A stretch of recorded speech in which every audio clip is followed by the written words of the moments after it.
Joe Manahan. Sa ibang balita naman, minamadali ng Bureau of Immigration ang pagpapadeport sa mga foreign nationals na patuloy na isinasangkot sa illegal na pogo operations sa bansa. Ayon sa BI spokesperson Dina Sandoval, malaking gastos para sa pamahalaan ang pag-detain sa mga nahuling dayuhan, partikular sa pagkain at transportasyon. Gayon din ang mga tauhan itatalaga sa kanila. Dagdag ni Sandoval, kinukulang na rin sa espasyo ang mga detention facilities na inilalaan. Nitong Martes, aabot sa 78 na Chinese nationals mula sa illegal pogo operations ang naideport sa pakikipag-ugnayan sa Chinese Embassy. Sinasabing aabot pa sa 11,000 foreign nationals ang nakatakdang arestuhin ng Bureau of Immigration hanggang sa darating na Hulyo.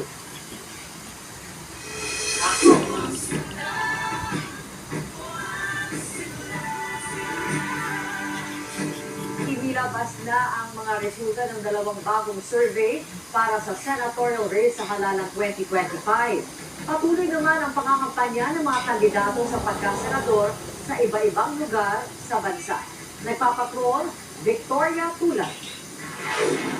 Pinuri ni Senador Ramon Bong Revilla Jr. ang inaugural distribution ng cash gifts para sa mga benepisyaryo ng Expanded Centenarians Act na nagbibigay ng 10,000 pesos sa mga edad 80, 85, 90 at 95. Bukod pa ito sa 100,000 pesos na ipinagkakaloob na sa mga edad 100 pataas. Dumalo si Revilla sa seremonya sa Malacanang ngayong Miyerkules bilang principal author ng naturang batas. Mga hindi pa nagpapaiso na po, pero so happy. Lumahok naman si dating Senador Panfilo Ping Lacson sa isang seminar sa Tagaytay kasama ang mga opisyal ng Barangay General Trias City, Cavite. Dito, sinabi niyang dalawang papel ang dapat gampanan ng mga pulis pagdating sa pagsugpo sa iligal na droga bilang tagapagpatupad ng batas at guro para ilayo ang kabataan sa naturang problema. Sa isang pahayag, sinabi ni Makati City Mayor Abby Binay na mahalagang magkaroon ng boses sa Senado na may lokal na perspektiba dahil may mga batas anya na maganda ang dating sa papel pero hindi na ipatutupad. Si Senador Bongo tumayong pa ng uking pandangal sa pagtitipon ng mga punong barangay, konsehal at iba pang opisyal mula Camarines Sur, General Trias Cavite at Occidental Mindoro. Huwag po pagbabayaan mga kababayan natin na hirap. Kung meron kayong unahing programa, mga food programs. Mga PBA legend naman ang nakasama ni Senador Ronald Bato de la Rosa sa isang basketball event sa Parañaque. Advokasya ni de la Rosa na hikayatin ang kabataang maging aktibo sa sports para mailayo sa iligal na droga. Si dating Senador Bam Aquino nakipagtulong sa mga mangingisda sa barangay Sampiruhan, Calamba, Laguna at iniit na dapat tulungan ang naturang sektor. Pag yung China po, sinara yung karagatan po natin at puro importation po tayo nung mangyayari sa atin. O di ba, mahihirapan din po tayo. Kaya po mahalaga po ang agrikultura, fisheries and farmers.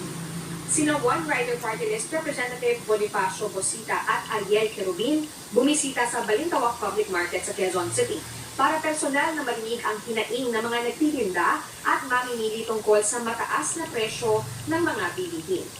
Samantala, sa bagong social weather stations senatorial survey na isinagawa mula February 15 hanggang 19, nangunguna pa rin si CIS Party List Representative Erwin Tulfo.